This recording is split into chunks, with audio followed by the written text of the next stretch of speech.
Hey, what's going on, y'all? This is Brandon Meeks. Just wanted to drop a quick video talking about the concept of planning and setting goals when it comes to being an independent musician. A lot of times with us musicians, we're very creative types, and we rely a lot more on right brain thinking in our approach to life. And that's cool because right brain thinking is a lot more intuitive. You kind of look at things in abstract, broad terms. You kind of feel your way through life, basically, and it helps you to be a lot more creative. And that's great because that helps us to do the things that we can do. It helps us create art, and just be very productive on the creative side of things.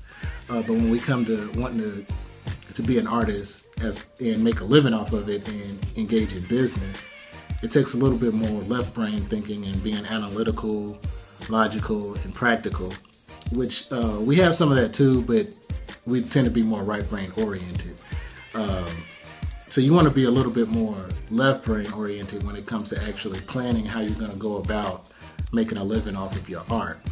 A lot of times what we'll do when it comes to planning and setting goals, we're thinking very broad and ambiguous terms. Like for example, when I was first wanting to kind of just step up my skills as an entrepreneur, I was talking to my mentor about it, and he was asking me like, what do you want to do with this music? Like, where are you trying to go with it?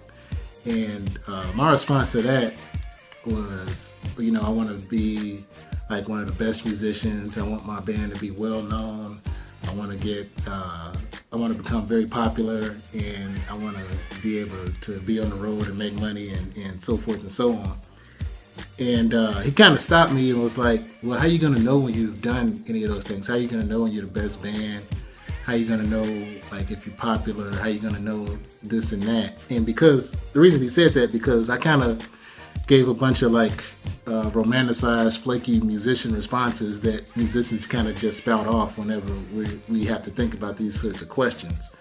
And what you have to get at is when you're planning and setting goals, you have to think in terms of things that are measurable. Like if you just set a goal as simple as saying, I want to sell 100 downloads of my album, then that's a measurable goal, because here's 100. If you sell 50, it's here. If you sell 500, it's way up here somewhere. So you know very quickly whether or not you've hit that goal. Same as with traveling to a destination. When you get in your car to go somewhere, you have a clear goal of where you're going. You don't just get in your car and say, well, I want to go to Canada. You have to go somewhere in Canada, and you're going to know that before you start driving. So if you want to go to, just say, Toronto, then you're going to look at a map and see what steps you need to take to get to Toronto.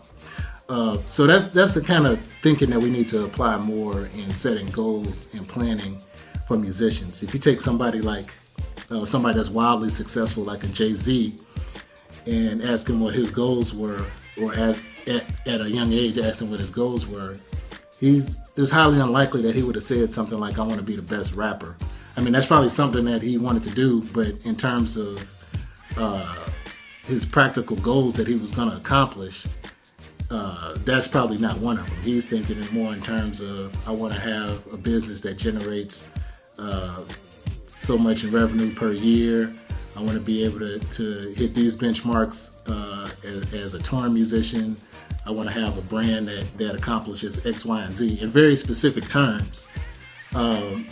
Because nobody will ever know if Jay-Z's the best rapper or not. You know what I'm saying? Because we can always debate that, because that's subjective and very hard to measure. But we can very easily claim that Jay-Z is one of the most commercially successful artists to ever do it. He's one of the most savvy businessmen, because there's measurable data to support that argument if you want to make it.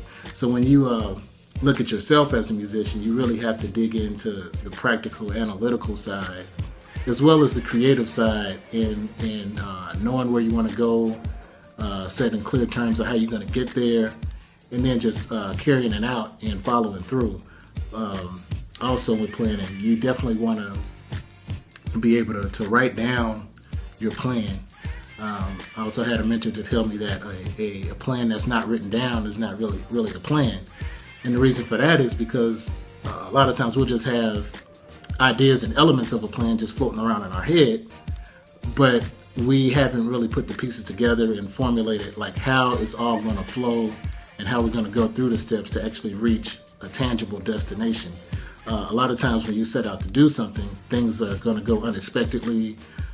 Stuff that you never thought would happen will happen, both positive and negative. And when you don't have a plan, you have no way of measuring, okay, well, have I veered away from what I set out to do? How far am I away from where I started? How close am I to where I want to go?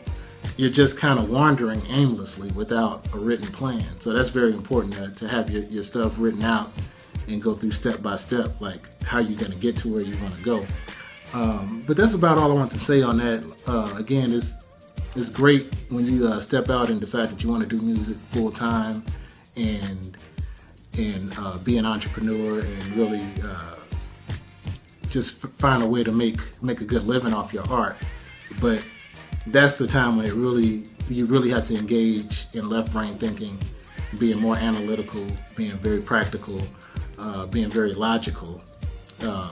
You have to employ those types of skills as well as your creativity, and they have to complement each other in order for you to really be successful. So that's about it for now. If you agree, leave some comments, let me know what you think. Also, don't forget to like, share, and subscribe. If you're looking for bass lessons or you need someone to play bass on a track that you're working on, just reach out to me at brandon@brandonmeeksmusic.com, and I'll holler at you guys later. Peace. Hey, what's up? This is Brandon Meeks. Thanks for watching the video. Please like, share, and subscribe. Also, be sure to hit the bell icon so that you'll know anytime I drop a new video. If you want to learn how to play bass guitar, reach out to me at brandon@brandonmeeksmusic.com. I'm offering online bass lessons through Google Hangouts, Skype, or FaceTime. Beginner to advanced is welcome.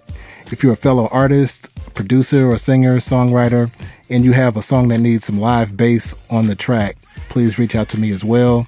Love to hear what you're working on and just try to help you get some live bass that sounds good. So reach out to me at brandon@brandonmeeksmusic.com and we can get started.